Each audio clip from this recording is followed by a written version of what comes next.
अजितदादा, तुम्ही धनंजय मुंडेला परत मंत्रिपद देण्याची गोष्ट करताय. तुम्ही एक लक्षात ठेवा, तुम्ही जनप्रतिनिधी आहे.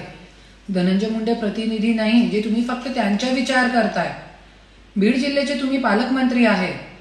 ज्ञानेश्वरी मुंडे, महादेव मुंडे हत्या प्रकरण, संतोष देशमुख हत्या प्रकरण, आणखी खूप काही खून आहे जे लोकांचे समोर आहे. पण शासन प्रशासनाला कसा गैरवापर करून हे लोकांनी हा सगळा कालकारोबार साम्राज्य करून ठेवला आहे हे तुम्हाला दिसलं आहे गेले 6 महिने 7 महिन्यापासून. तरी पण तुम्ही असे घाणेरडे व्यक्तीला तुम्ही मंत्रिपद देण्याची गोष्ट करताय. तुम्हाला इकडची जनताचे दुःख दिसत नाही.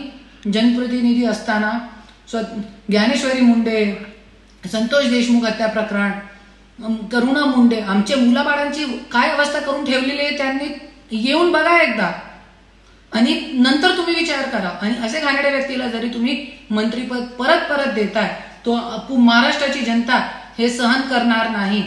आणि हे तुम्हाला जरी जनताचे दुःख दिसत नाही तर तुम्ही सगळ्यांना, ज्ञानेश्वरी मुंडेला, संतोष देशमुखचे परिवाराला, करुणा मुंडेच्या परिवाराला, सगळ्यांना तुम्ही विष पाजा. नंतर तुम्ही धनंजय मुंडेला मंत्रिपद द्या.